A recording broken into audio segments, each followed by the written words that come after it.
Dans les collines ondoyantes du comté de Henrico, en Virginie, où les champs de tabac s'étendaient comme des mers vertes sous le soleil d'été de 1784, la famille Caldwell possédait l'une des plantations les plus prospères du Commonwealth.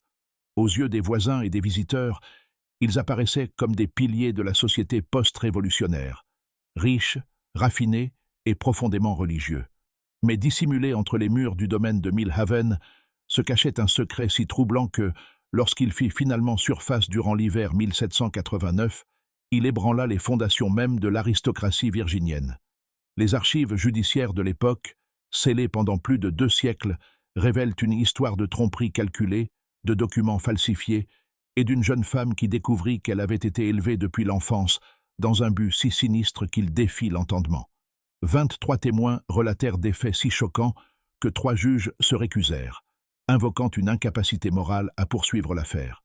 Les autorités tentèrent d'enterrer cette histoire.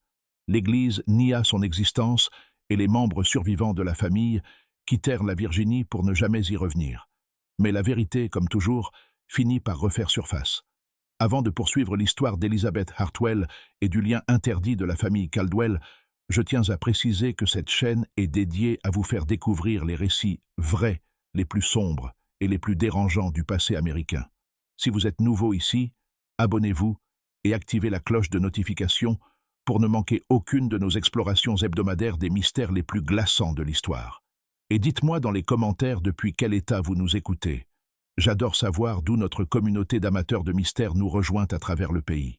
Les documents ayant survécu à ce scandale restèrent enfermés dans le sous-sol du palais de justice de Richmond jusqu'en 1892, lorsqu'un greffier, en cataloguant de vieux dossiers, les découvrit par accident. Son rapport à la Société historique de Virginie décrivait leur contenu comme trop troublant pour une diffusion publique, et ils furent de nouveau scellés pour 50 années supplémentaires. L'histoire commence à l'automne 1776, alors que la Virginie se remettait encore du chaos de la Révolution et des promesses de l'indépendance. Le domaine de Mill Haven, s'étendant sur près de 3000 acres de terres à tabac de premier choix, appartenait à la famille Caldwell depuis 3 générations.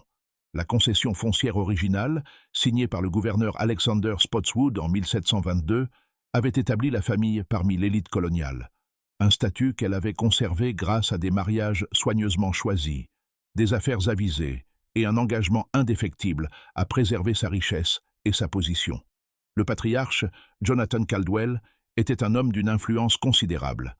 Ancien membre de la Chambre des bourgeois de Virginie avant la Révolution, marchand de tabac disposant de contacts allant de Richmond à Londres, et veuf depuis que son épouse Catherine était morte en couche quelques mois avant la signature de la Déclaration d'indépendance. À 42 ans, Jonathan possédait cette présence autoritaire qui poussait les hommes à l'écouter et les femmes à baisser les yeux sur son passage. Mesurant bien plus d'1,80 m, avec des cheveux noirs commençant à grisonner aux tempes et des yeux couleur acier d'hiver, il avait l'allure d'un homme né pour commander. Sa défunte épouse appartenait à la famille Harrison, l'une des premières familles de Virginie, dont la lignée remontait aux tout premiers colons de Jamestown. Catherine Harrison Caldwell avait apporté à leur union une dot substantielle et une respectabilité sociale irréprochable, élevant le nom des Caldwell aux plus hauts échelons de la société coloniale. Leur mariage, bien que bref, avait fait couler beaucoup d'encre dans les cercles mondains de Richmond, unissant 2 des plus puissantes fortunes du tabac du Commonwealth. La guerre avait bouleversé les routes commerciales traditionnelles et créé des opportunités sans précédent pour ceux qui savaient naviguer dans ce paysage politique changeant. Jonathan fut l'un des premiers planteurs de Virginie à comprendre que la nouvelle nation aurait besoin de nouveaux capitaux, de nouvelles alliances et de nouvelles méthodes pour préserver l'ancien pouvoir. Contrairement à nombre de ses pairs restés fidèles à la couronne par tradition, Jonathan soutint la Révolution dès le début, non par idéalisme envers la liberté et la démocratie, mais par pur calcul. Il comprenait que l'indépendance signifierait de nouvelles lois, de nouveaux tribunaux et de nouvelles occasions pour les hommes assez intelligents pour en tirer parti. Son pari fut largement récompensé. Tandis que d'autres planteurs peinaient à écouler leur tabac dans le chaos de la guerre, Jonathan établit des relations avec des marchands français grâce à des contacts à Philadelphie. Lorsque la monnaie perdit toute valeur, il exigea d'être payé en or et en titres fonciers.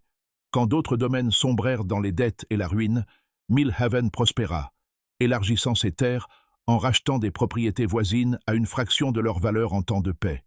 Mais la prospérité apportait ses propres défis. Sans héritier mâle, Jonathan risquait de voir le domaine de Millhaven morcelé entre de lointains cousins après sa mort. Un sort contre lequel son grand-père, le premier Jonathan Caldwell, l'avait mis en garde dans des lettres conservées dans le coffre familial. Le vieil homme avait été clairvoyant sur bien des points. L'importance de la terre, la valeur de la lignée et la nécessité absolue de maintenir la richesse familiale concentrée à tout prix. Une fortune divisée est une fortune détruite, écrivait-il dans sa dernière lettre à son petit-fils. Veille à ce que le nom des Caldwell et les terres des Caldwell demeurent à jamais unis, quels que soient les sacrifices que cette unité exige. Le poids de ce commandement ancestral pesait lourdement sur l'esprit de Jonathan lorsqu'il envisageait son avenir. Il avait songé à se remarier. Plusieurs familles influentes de Virginie avaient discrètement pris des renseignements au sujet de leurs filles célibataires. Mais Jonathan ne supportait pas l'idée de partager son autorité avec une autre femme de caractère comme Catherine. Il s'était habitué à un contrôle absolu sur son domaine, et la perspective de devoir à nouveau composer avec une épouse dotée de ses propres relations familiales et opinions sur la gestion du domaine ne l'attirait guère.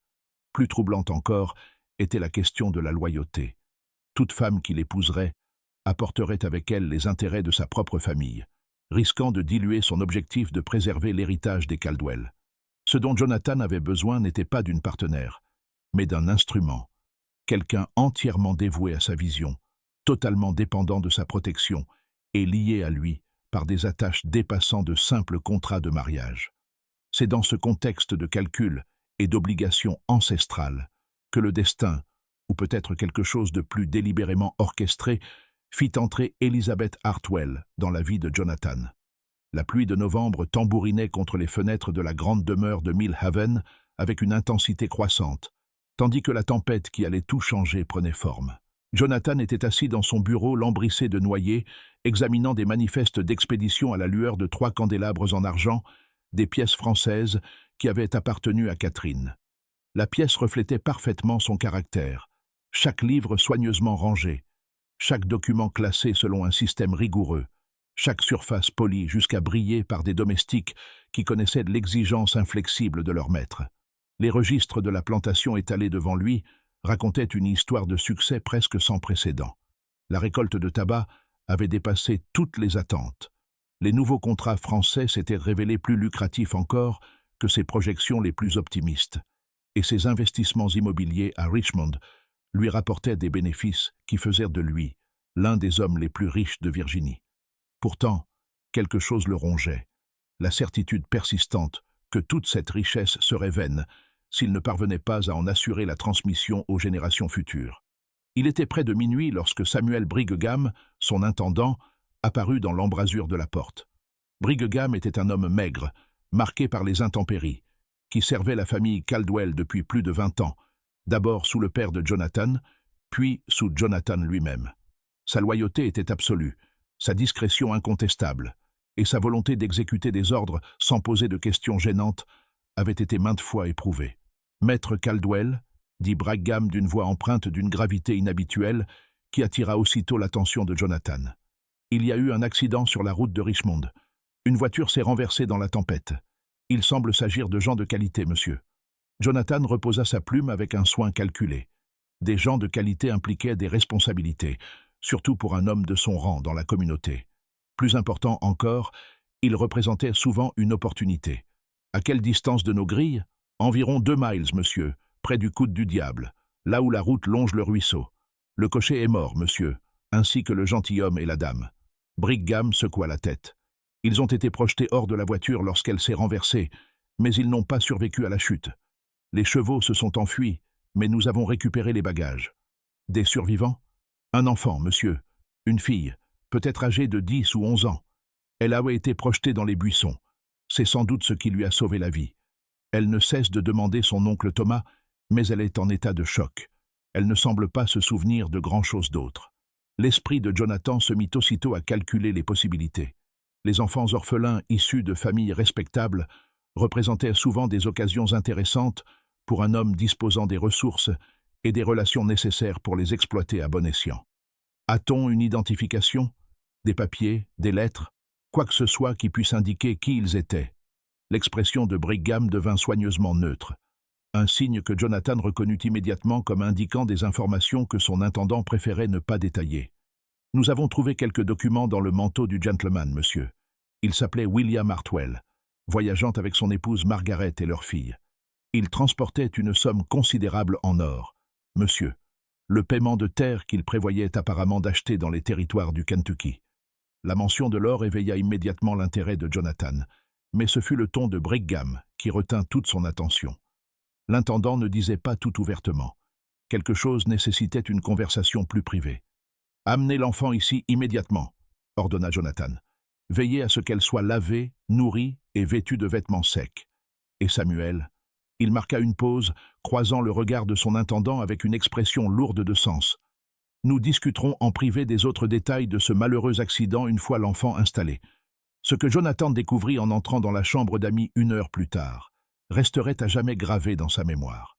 L'enfant était assise au bord du lit à baldaquin qui avait autrefois appartenu à sa grand-mère, vêtue d'une chemise de nuit que Martha, la gouvernante principale, avait trouvée pour elle. Malgré l'épreuve qu'elle venait de traverser, quelque chose dans son maintien trahissait une distinction indéniable. La façon dont elle gardait les mains sagement jointes sur ses genoux, la prononciation soignée de ses paroles lorsqu'elle remercia Martha pour le lait chaud, la qualité de sa robe abandonnée qui séchait désormais près du feu. Mais ce fut son visage qui captiva véritablement Jonathan. L'enfant ressemblait de façon frappante à sa défunte épouse, Catherine, surtout autour des yeux et dans la finesse de la mâchoire. Ses cheveux, une fois lavés et séchés, se révélèrent être du même châtain profond que ceux de Catherine. Et lorsqu'elle leva vers lui ses grands yeux sombres, Jonathan ressentit un choc de reconnaissance qui lui coupa le souffle. « Quel est ton nom, mon enfant ?» demanda-t-il, d'une voix inhabituellement douce, en prenant place sur l'unique chaise de la pièce, se mettant à sa hauteur. « Elizabeth Hartwell » répondit-elle, la voix à peine audible, mais marquée par l'accent raffiné de la bonne société. « Mes parents sont-ils vraiment partis? Samuel a parlé d'un accident, mais je pensais peut-être... » La question resta suspendue dans l'air, comme la fumée d'un feu mourant. Jonathan observa le visage de la fillette avec plus d'attention encore, notant non seulement sa ressemblance avec Catherine, mais aussi l'intelligence qui brillait dans ses yeux, malgré sa détresse évidente. Ce n'était pas une orpheline ordinaire, ni une simple enfant de ferme que l'on pouvait aisément ignorer ou oublier. C'était une enfant manifestement bien née, instruite, éloquente, quelqu'un dont la disparition serait remarquée et recherchée. Mais elle était aussi totalement seule, effrayée et entièrement dépendante de sa charité pour survivre. « J'en ai bien peur, ma chère, » dit Jonathan doucement, posant la main sur la sienne dans ce qui semblait être un geste de réconfort paternel. « Mais tu es en sécurité ici.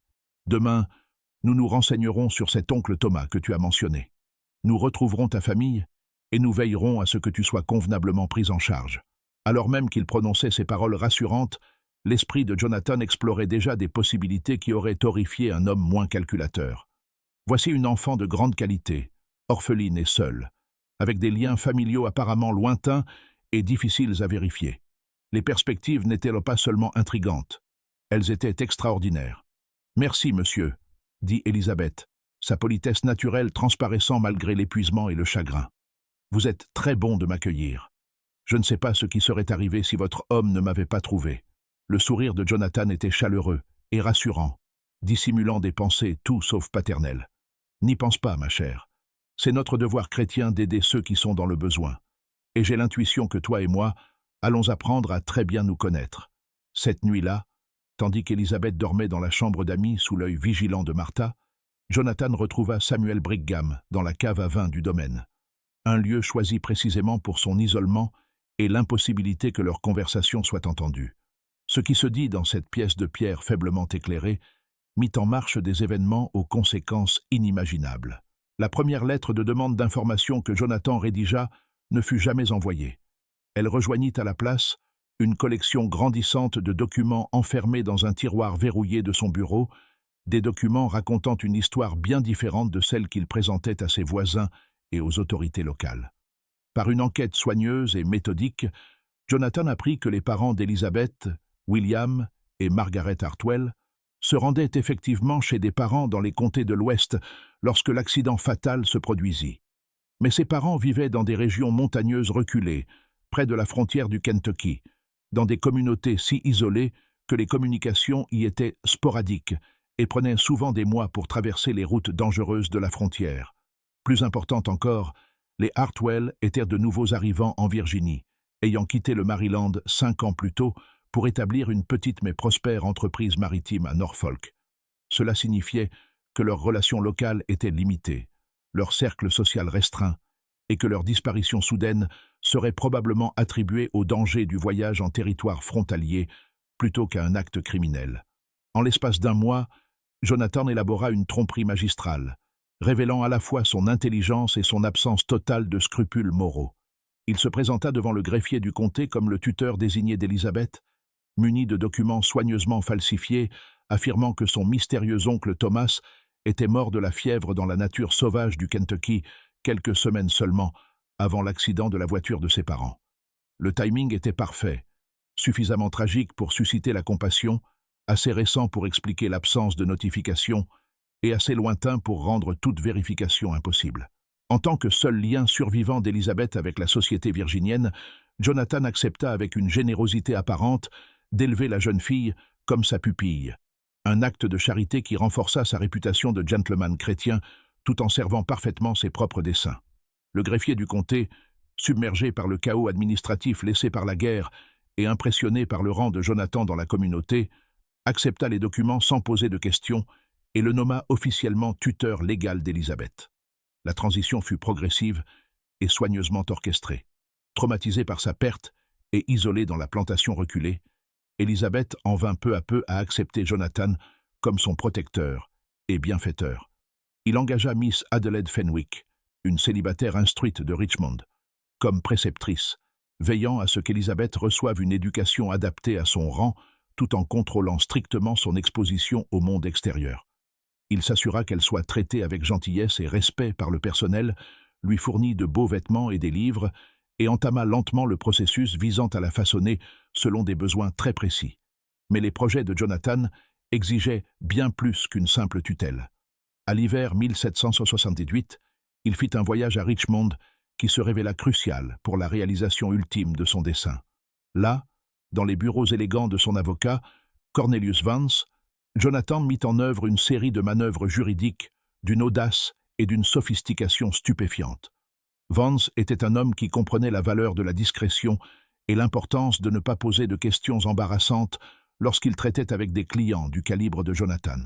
Petit, précis, les cheveux gris clairsemés et les mains douces d'un homme n'ayant jamais accompli de travail manuel, il avait bâti sa pratique au service des besoins juridiques complexes de l'élite des planteurs de Virginie. Ses bureaux occupaient le deuxième étage d'un bâtiment de style fédéral sur Main Street, meublé de mahogany importé et tapissé de volumes juridiques reliés de cuir, témoins de décennies d'études des subtilités du droit foncier, des droits de succession et des contrats de mariage. Tout d'abord, Jonathan demanda à Vance de rédiger des papiers d'adoption officiels, faisant d'Elizabeth sa fille légale et une héritière potentielle de son domaine. Ces documents étaient des chefs-d'œuvre de précision juridique, établissant non seulement son autorité parentale sur elle, mais aussi ses droits à hériter du domaine de Mill Haven, en l'absence d'autres héritiers directs. Aux yeux d'un observateur occasionnel, il ne s'agissait que de l'acte généreux d'un veuf sans enfant assurant l'avenir d'une orpheline. Ensuite, et de manière plus remarquable encore, il fit préparer par Vance ce qui ressemblait à un contrat de mariage standard, mais comportant une clause singulière qui ne prendrait toute son importance que des années plus tard. Le contrat liait Jonathan Caldwell, du domaine de Mill Haven, comté de Henrico, à une jeune femme de naissance et d'éducation appropriée, à déterminer ultérieurement. Le langage était volontairement vague, le calendrier délibérément indéfini, et l'identité précise de la future épouse soigneusement omise. Vance, largement rémunéré pour sa discrétion et sa volonté de rédiger des documents inhabituels sans poser de questions dérangeantes, ne formula aucune objection. Dans le monde complexe du droit de propriété en Virginie, de tels contrats de mariage ouverts n'étaient pas totalement sans précédent. Les hommes fortunés arrangeaient souvent des unions des années à l'avance afin de sécuriser des partenariats commerciaux favorables ou de consolider des patrimoines familiaux. Les papiers d'adoption furent déposés auprès du greffier du comté et intégrés aux archives publiques. Le contrat de mariage, lui, ne le fut pas. Il demeura dans les dossiers privés de Vance, attendant le moment opportun pour être exécuté. À mesure qu'Elizabeth passait de l'enfance à l'adolescence dans l'environnement strictement contrôlé de Jonathan, l'attention qu'il portait à son éducation devint presque obsessionnelle par son intensité et sa précision. Elle apprit le français avec un précepteur particulier, le latin avec le ministre local, les mathématiques et la littérature avec Miss Fenwick, et la gestion domestique par l'observation attentive des tâches de Martha. Elle fut formée aux grâces sociales attendues d'une maîtresse de plantation, aux protocoles complexes de la société virginienne et aux rouages économiques sophistiqués nécessaires à la prospérité d'un grand domaine. Aux yeux des observateurs extérieurs, Jonathan ne faisait que s'assurer que sa fille adoptive ferait un mariage convenable une fois en âge de se marier, peut-être avec le cadet d'une bonne famille ayant besoin d'une épouse dotée de biens, ou avec un marchand ambitieux qui pourrait tirer profit d'un lien avec le nom Caldwell. Son dévouement à son éducation était jugé admirable, son affection paternelle touchante, et ses projets pour son avenir parfaitement responsables. Mais il y avait aussi d'autres leçons, un conditionnement subtil, amorcé alors qu'Elizabeth était encore trop jeune pour en comprendre les implications. Jonathan parlait souvent de l'importance de la loyauté familiale au-dessus de toute autre chose, des liens sacrés qui transcendaient la société conventionnelle, et des précédents bibliques justifiant des arrangements familiaux inhabituels, servant des desseins supérieurs voulus par Dieu. Il lui racontait les histoires des patriarches d'autrefois, des hommes qui avaient eu plusieurs épouses et des structures familiales complexes, afin d'assurer la survie de leur lignée, en des temps difficiles. Il évoquait fréquemment l'histoire de la famille Caldwell, soulignant les sacrifices consentis par les générations précédentes pour préserver leurs terres et leur héritage. Il parlait d'ancêtres morts en défendant leurs propriétés, de membres de la famille ayant fait des choix douloureux pour assurer la survie du nom et de l'obligation sacrée que chaque génération avait envers celle qui l'avait précédée et celle qui suivrait. Peu à peu, presque imperceptiblement, Jonathan commença à insister sur le rôle particulier d'Elizabeth dans cette saga continue. Elle n'était pas simplement sa fille adoptive, expliquait-il, mais la clé de la préservation de tout ce que la famille Caldwell avait bâti au fil des générations. Elle était assez intelligente pour comprendre les affaires, assez belle pour faire honneur au nom familial, et suffisamment loyale pour placer les intérêts de la famille au-dessus de ses désirs personnels. En 1782, alors qu'Elizabeth avait 16 ans et s'épanouissait en une jeune femme d'une beauté et d'une intelligence remarquables, les fondations psychologiques du plan de Jonathan étaient presque achevées. Elle avait été tenue à l'écart de tout contact avec des jeunes hommes de son âge. On lui avait répété que son destin consistait à préserver l'héritage des Caldwell, et elle avait été progressivement amenée à voir Jonathan non seulement comme son père adoptif, mais comme le centre de son univers et l'architecte de son avenir. La phase finale du plan de Jonathan débuta au printemps 1784, lorsqu'il annonça à Elizabeth avoir reçu une correspondance d'un cousin éloigné souhaitant arranger un mariage qui unirait deux branches de la famille Caldwell et garantirait la préservation du domaine pour les générations futures. Cette proposition, expliqua-t-il, représentait l'aboutissement de nombreuses années de planification minutieuse et assurerait son avenir, tout en honorant les obligations qu'elle avait envers la famille, qui l'avait élevée. Le premier aperçu qu'Elizabeth eut de son futur époux se présenta sous la forme d'un exquis portrait miniature que Jonathan lui remit dans son bureau par une douce matinée d'avril. La peinture, enchâssée dans un cadre d'or ouvragé et manifestement réalisée par un artiste talentueux, représentait un homme qui ressemblait de façon troublante à Jonathan lui-même. La même mâchoire forte, les mêmes yeux sombres et perçants, la même aura d'autorité tranquille émanant même de cette petite image peinte. Il s'appelle Jonathan Caldwell, expliqua son père adoptif, d'une voix soigneusement neutre tandis qu'il observait son examen du portrait. C'est un cousin des comtés de l'Ouest, un homme de bon caractère et de moyens substantiels qui a bâti une exploitation de tabac prospère dans les montagnes. Ce mariage unirait nos propriétés et garantirait que le domaine de Millhaven demeure intact pour les générations futures. Elizabeth étudia le portrait avec une confusion croissante, remarquant des détails qui lui semblaient étrangement familiers et pourtant impossibles. Les vêtements de l'homme étaient coûteux, mais légèrement démodés, sa pose formelle rappelant les portraits peints une décennie plus tôt. Plus déroutant encore était sa ressemblance frappante avec Jonathan, si forte qu'ils auraient pu passer pour des frères, plutôt que de simples cousins. Mais il porte le même nom que vous, papa, dit-elle, en utilisant le terme affectueux qu'elle employait depuis l'enfance. Comment est-ce possible? Je pensais que nos traditions de dénomination étaient plus variées. L'explication de Jonathan fut à la fois brillante et terrifiante par sa simplicité calculée. Le cousin, expliqua-t-il, avait été nommé d'après le même ancêtre, une pratique courante dans les familles coloniales, désireuses d'honorer leurs aïeux et de maintenir des liens entre générations.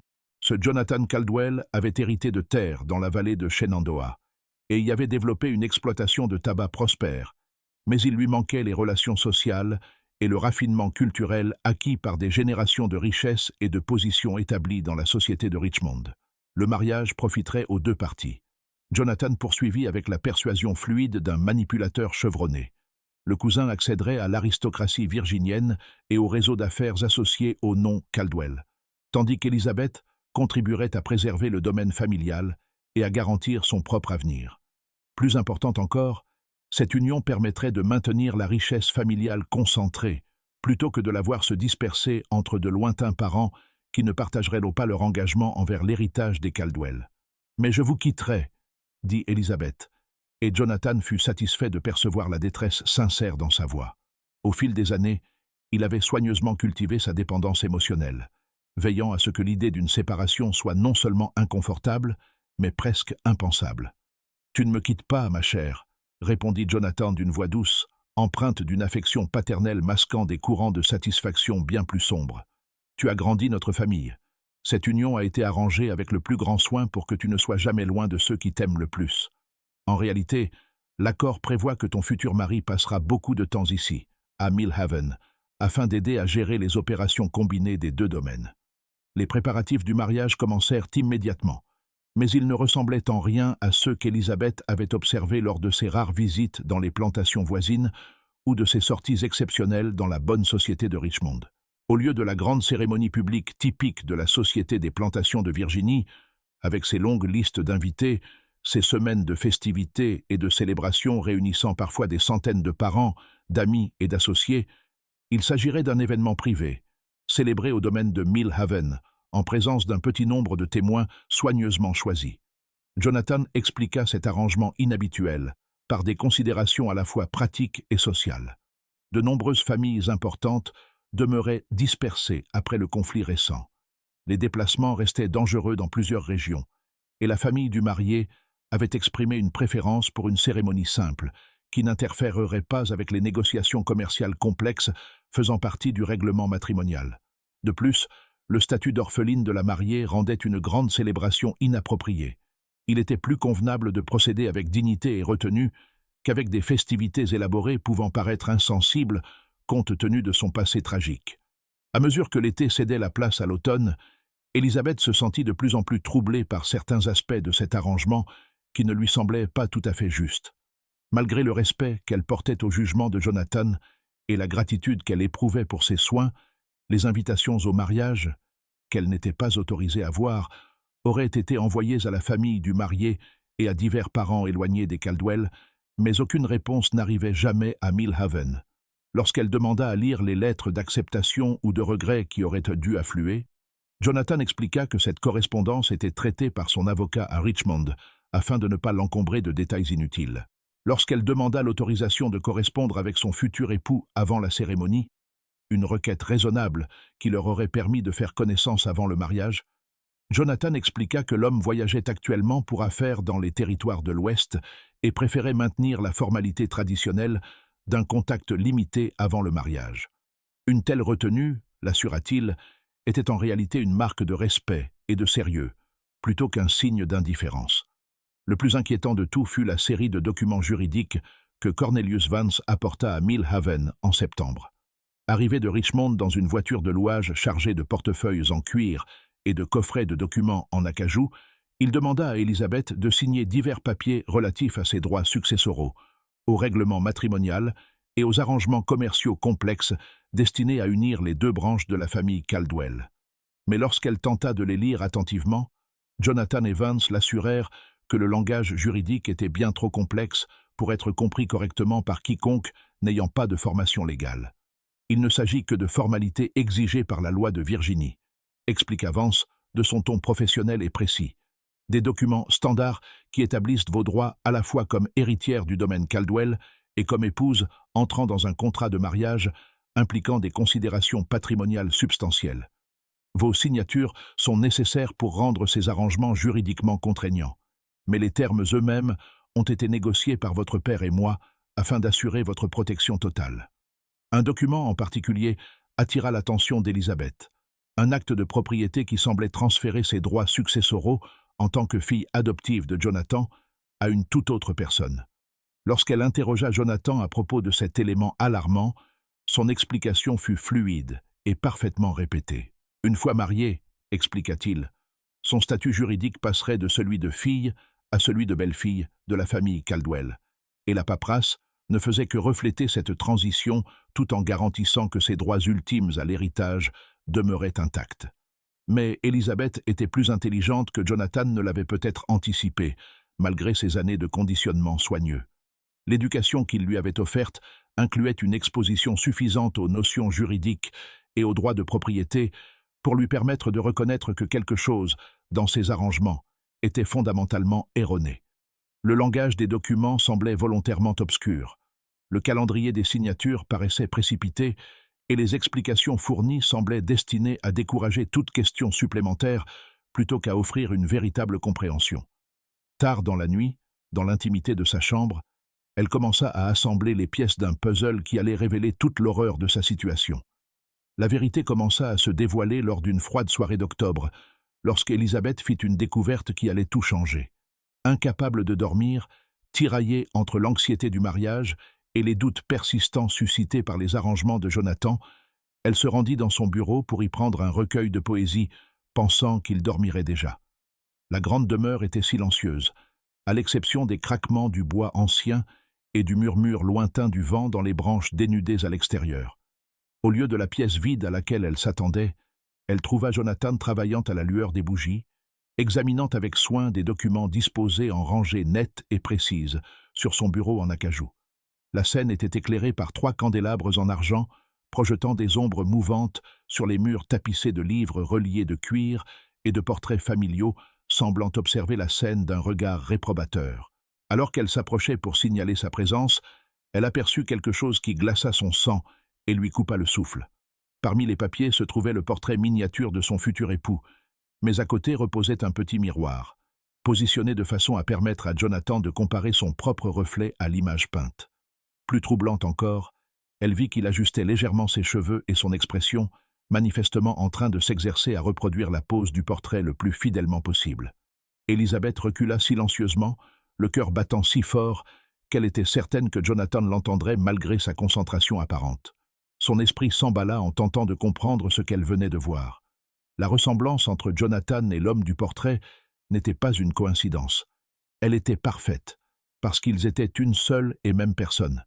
Mais comment cela pouvait-il être? Quelle explication pouvait justifier une tromperie aussi élaborée? La réponse qui s'imposa à elle était si monstrueuse qu'elle peinait à se l'avouer. Et pourtant, elle expliquait tout ce qui l'avait troublé dans les préparatifs du mariage. Il n'y avait pas de cousin. Il n'y en avait jamais eu. Jonathan avait l'intention de l'épouser lui-même, en utilisant une fausse identité pour donner à l'arrangement une apparence de légitimité, tout en maintenant la fiction juridique de leur relation père-fille. Au cours des jours suivants, Elizabeth entreprit sa propre enquête, mettant à profit les compétences d'observation et d'analyse que Jonathan lui avait lui-même enseignées durant des années d'éducation et de formation. Elle commença par la correspondance de la maison, examinant soigneusement les lettres lorsqu'elle en avait l'occasion, durant ses leçons avec Miss Fenwick ou ses conversations avec Martha au sujet des préparatifs du mariage.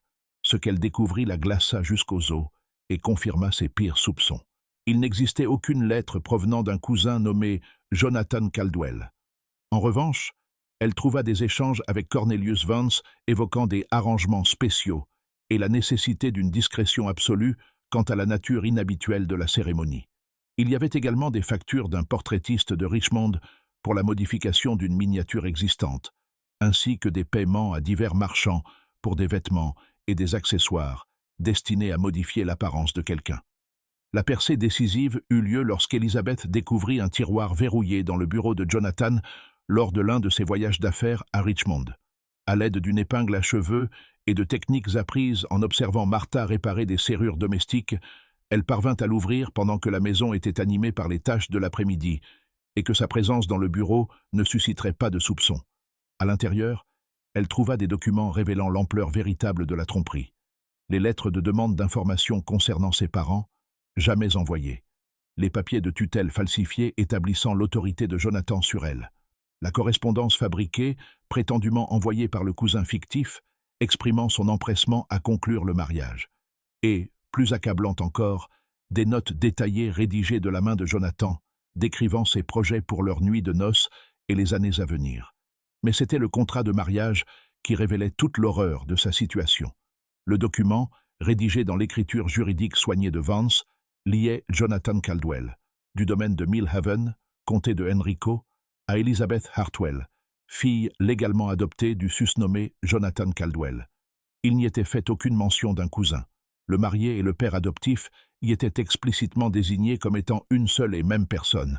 Les implications s'abattirent sur Elizabeth comme une vague d'eau glacée, la laissant tremblante et nauséeuse, tandis qu'elle était assise sur la chaise de Jonathan, lisant des documents qui traçaient son destin avec une précision glaciale et administrative. Chaque bonté qu'il lui avait témoignée, chaque leçon qu'il lui avait donnée, chaque geste d'affection paternelle, avait été une étape calculée vers cette violation ultime. Elle avait été façonnée depuis l'enfance pour devenir non seulement son héritière, mais son épouse.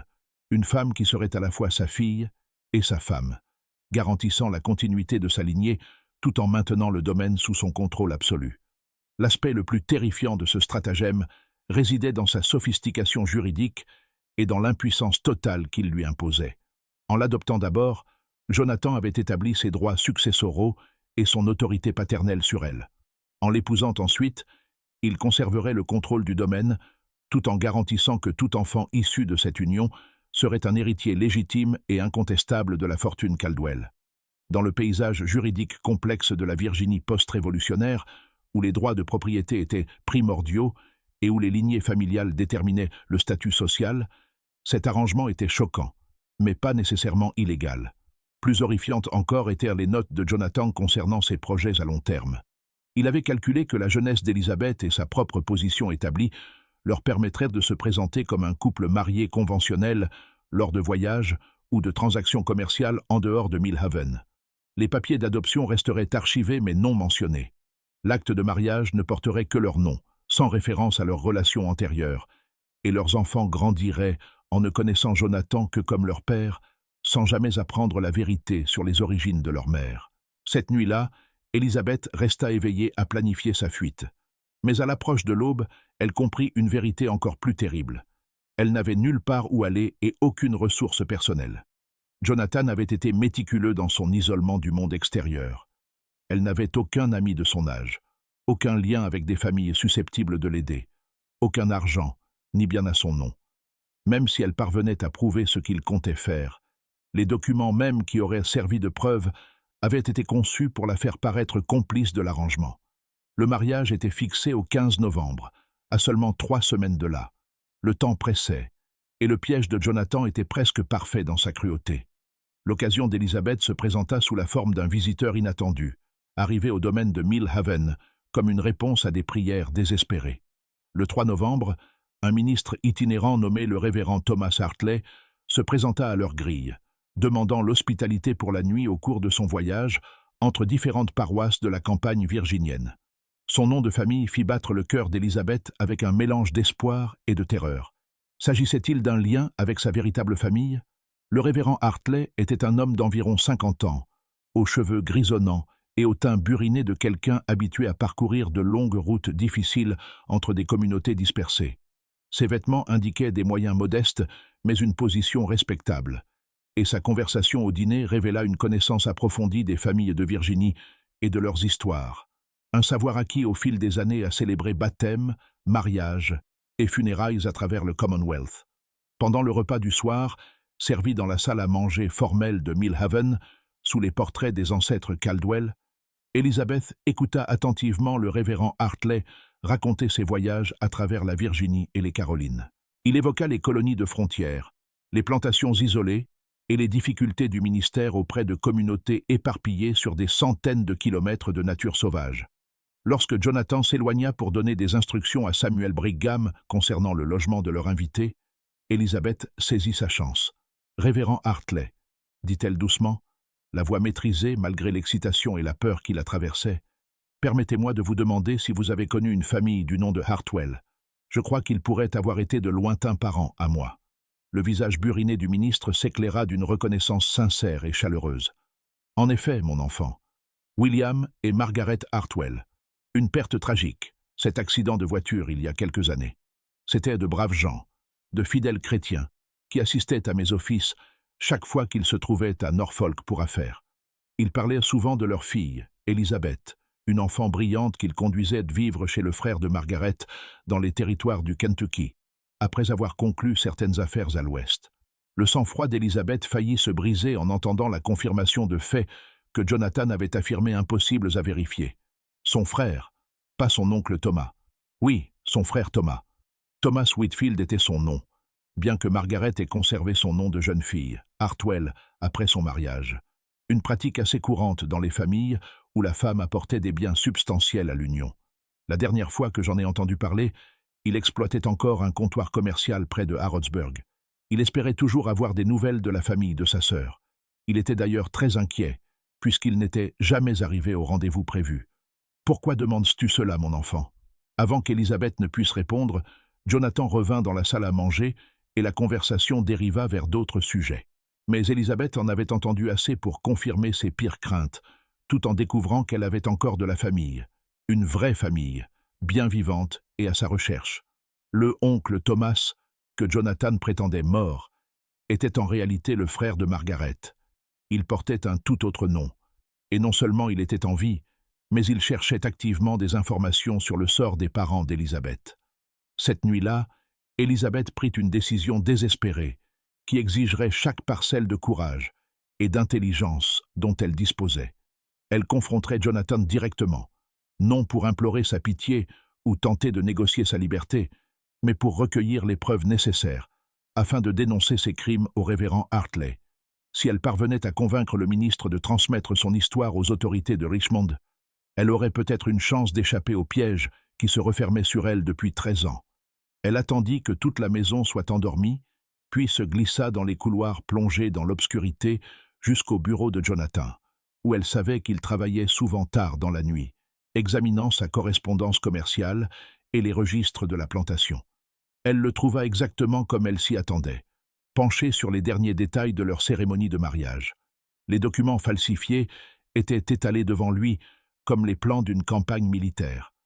Lorsqu'il leva les yeux et la vit debout dans l'embrasure de la porte, encore vêtue de sa chemise de nuit blanche et de son châle, son expression passa de la surprise à quelque chose de bien plus dangereux, un calcul froid qui lui rappela brutalement qu'elle se trouvait seule face à un homme capable de tuer. « Elizabeth, » dit-il calmement, reposant sa plume avec une précision délibérée. « Tu devrais dormir.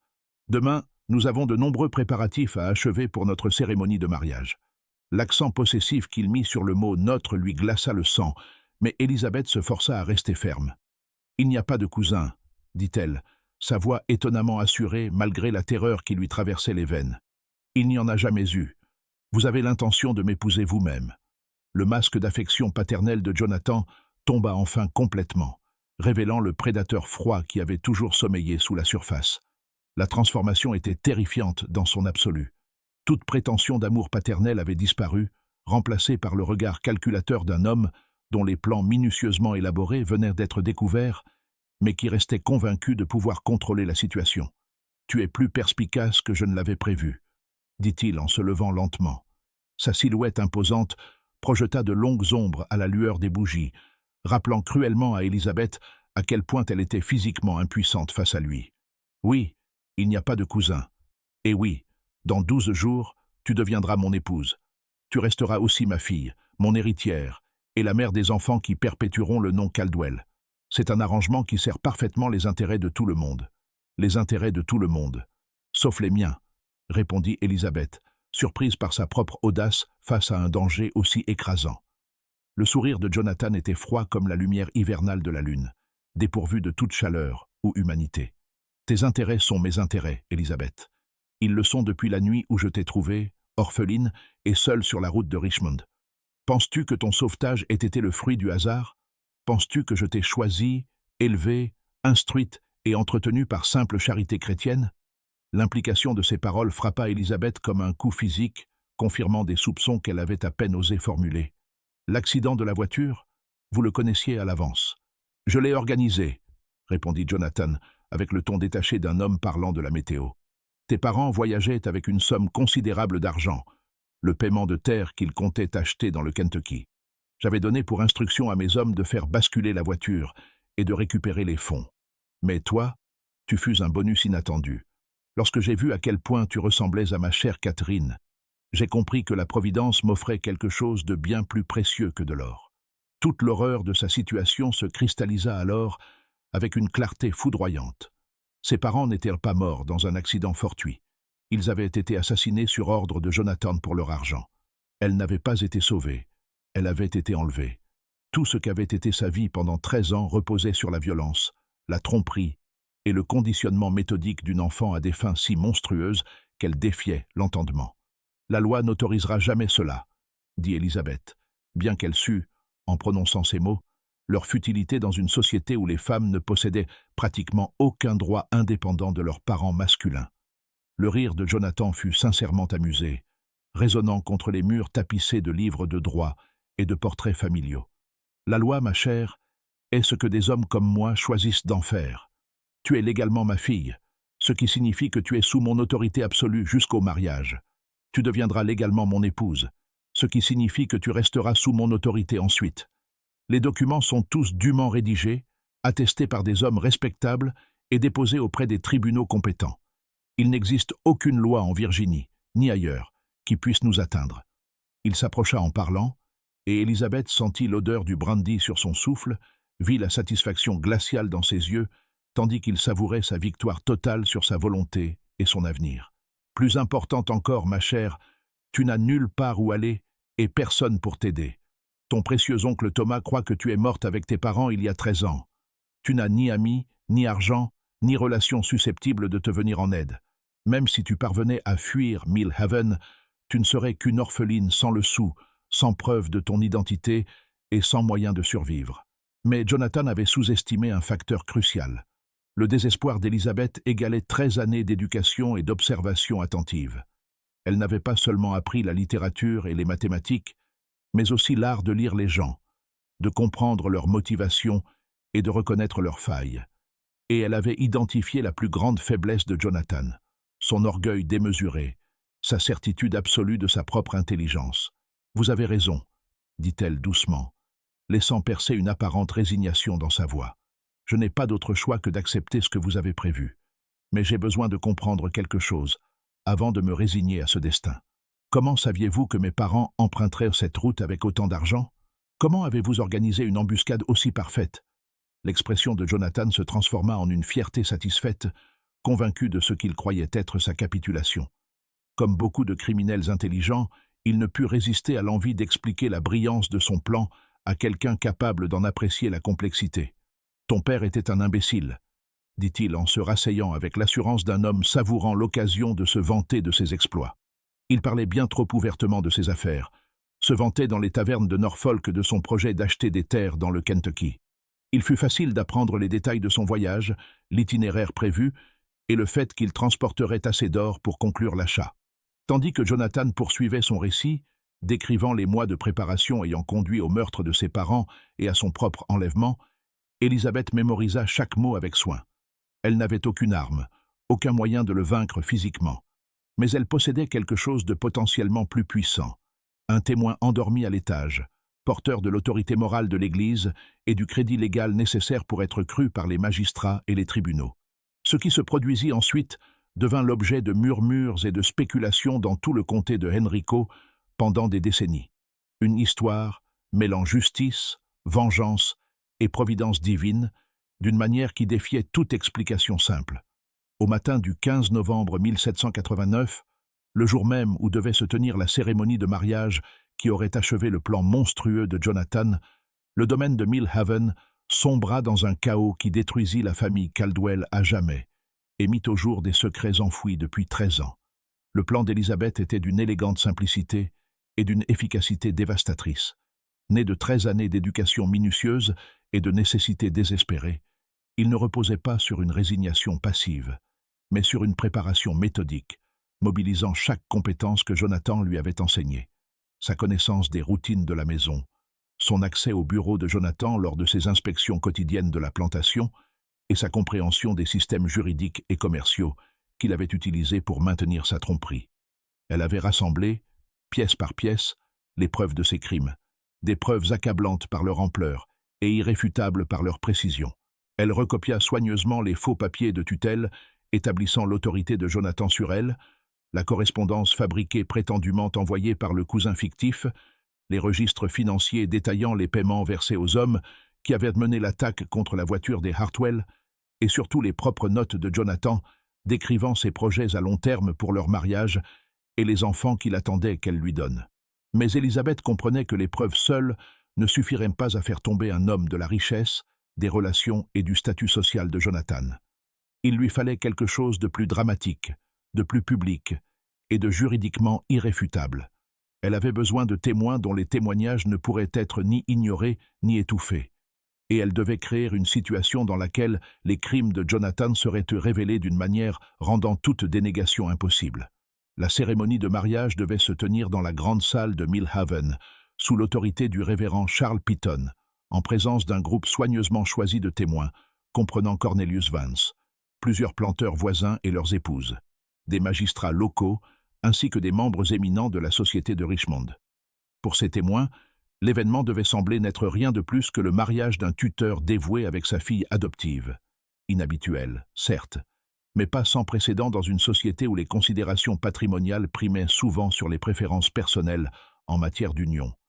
Élisabeth apparut dans sa robe de mariée, une robe de soie ivoire ayant appartenu à la première épouse de Jonathan, Catherine, retouchée pour s'adapter à sa silhouette plus menue. Elle paraissait pâle, mais maîtresse d'elle-même. Ses cheveux avaient été coiffés selon le style élaboré en vogue parmi les dames de la haute société virginienne, ornés de perles ayant appartenu à Catherine lors de son propre mariage.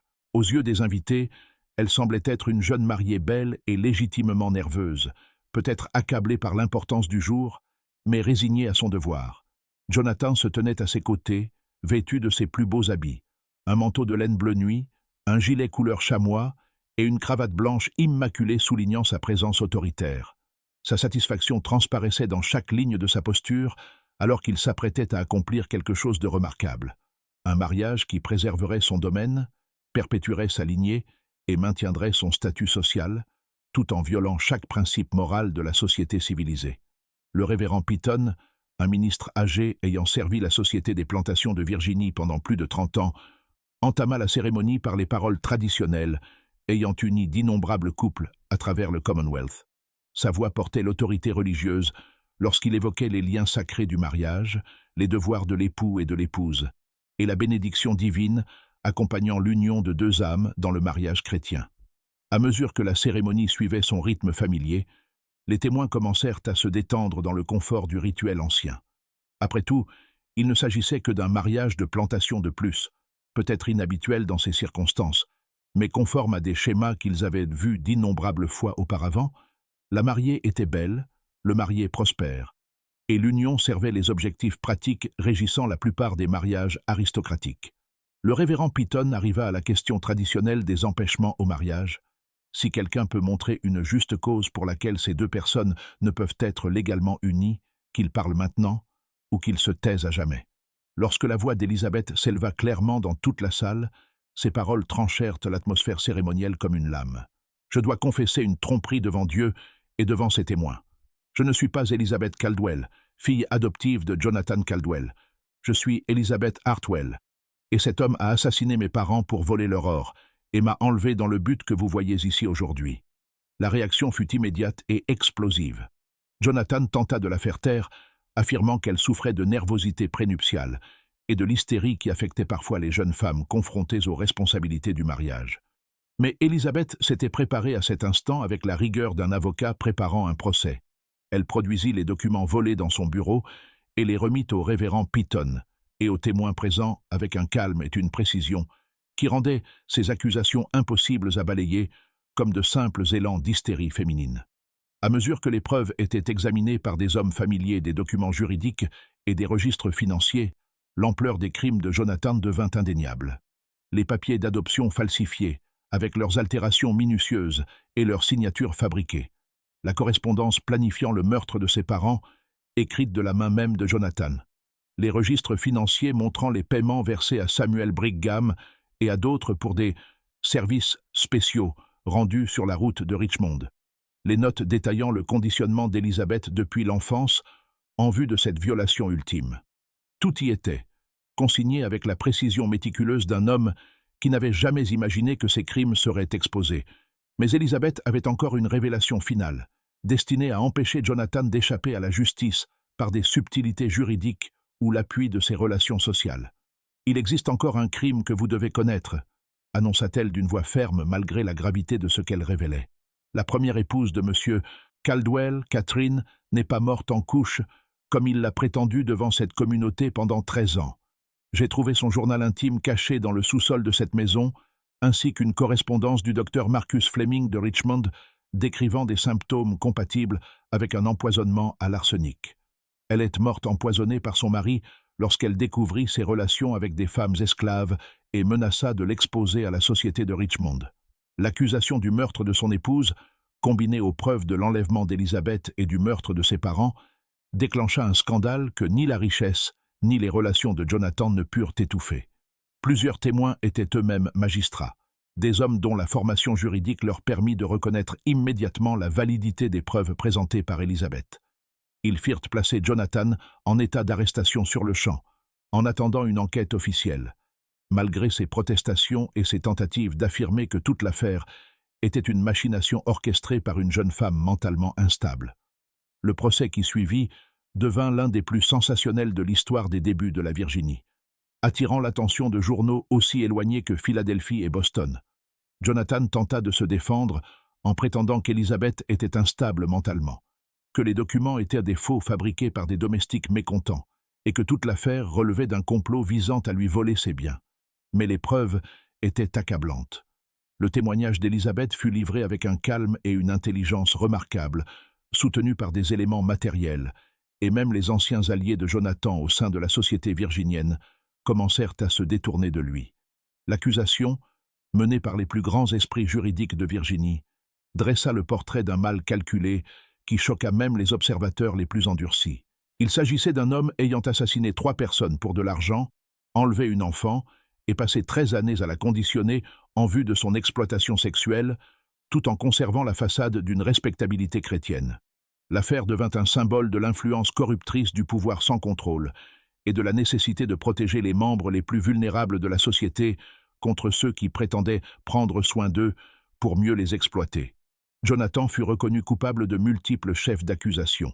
Meurtre au premier degré pour la mort de William et Margaret Hartwell, enlèvement et séquestration pour le traitement infligé à Elizabeth, fraude pour les documents falsifiés et meurtre au premier degré pour la mort de son épouse Catherine. La sentence fut la pendaison, exécutée à Richmond le 15 mars 1790, devant une foule comprenant nombre des mêmes figures de la haute société qui s'étaient autrefois disputé les invitations au domaine de Mill Haven. Elizabeth utilisa son héritage, légalement sien en tant que fille adoptive de Jonathan et seule victime survivante de ses crimes, pour retrouver son oncle, Thomas Whitfield, dans les territoires du Kentucky. Le voyage dura 3 mois et nécessita l'aide de maréchaux fédéraux, mais elle finit par le retrouver, toujours à la tête de son comptoir commercial près de Harrodsburg, attendant encore des nouvelles de sa famille disparue. Leurs retrouvailles furent à la fois bouleversantes et joyeuses, mais Elizabeth portait des cicatrices qui ne guériraient jamais complètement. Elle avait survécu à 13 années de manipulation psychologique et avait échappé de justesse à un destin pire que la mort. Cette épreuve l'avait profondément transformée. Elle possédait désormais une compréhension lucide du mal humain et une détermination farouche à empêcher d'autres enfants de subir des sorts similaires. Elle ne se maria jamais, malgré de nombreuses propositions d'hommes attirés par sa beauté, son intelligence et son héritage considérable. L'idée même de se placer à nouveau sous l'autorité légale d'un homme demeurait trop terrifiante, trop évocatrice du piège dont elle s'était à peine échappée. Elle consacra plutôt sa vie et sa fortune à la fondation d'écoles pour enfants orphelins à travers le Kentucky et la Virginie, créant des institutions où les jeunes vulnérables pouvaient recevoir éducation et protection sans être exploités par ceux qui prétendaient prendre soin d'eux.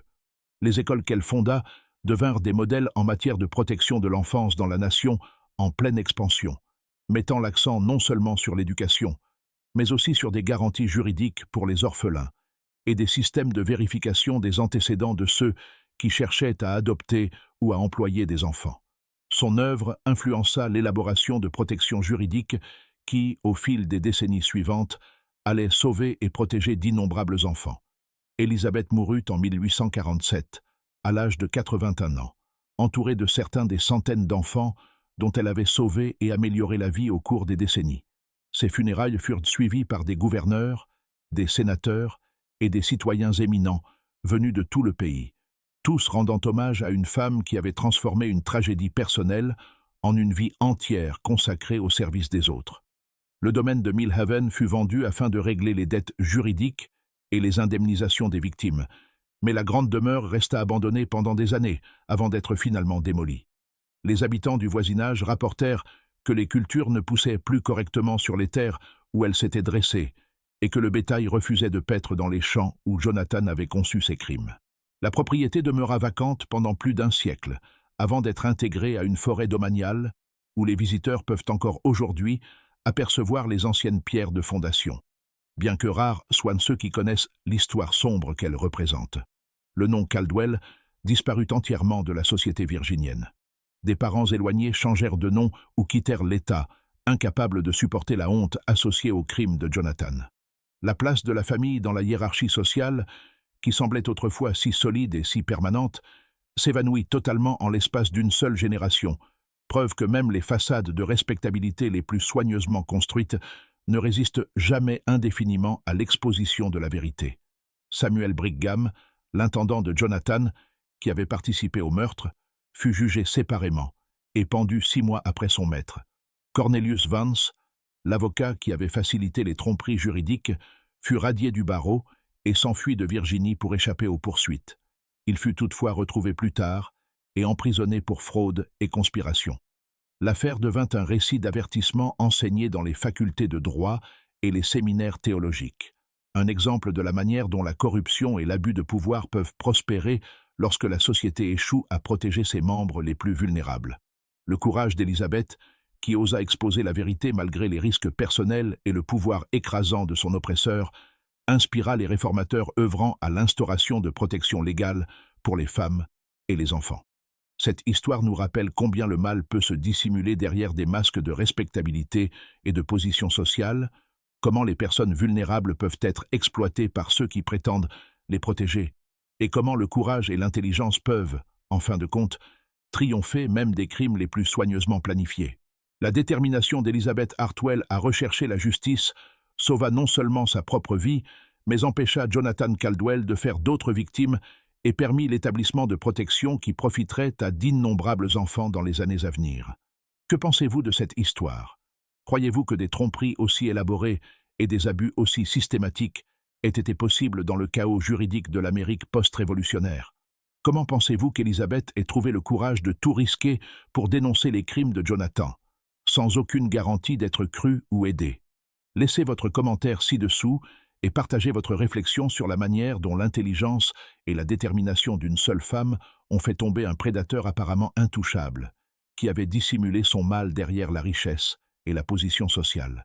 Si vous avez apprécié ce sombre récit de l'histoire cachée de la Virginie, abonnez-vous à Liturgy of Fear et activez la cloche de notification afin de ne manquer aucune de nos explorations hebdomadaires des mystères historiques les plus glaçants de l'Amérique. Et partagez cette vidéo avec quelqu'un qui apprécie les histoires où le courage triomphe du mal calculé. Jusqu'à la prochaine fois, souvenez-vous que les monstres les plus terrifiants portent souvent les masques les plus civilisés et que parfois, les plus grands héros sont ceux qui refusent de se taire face à une injustice indicible.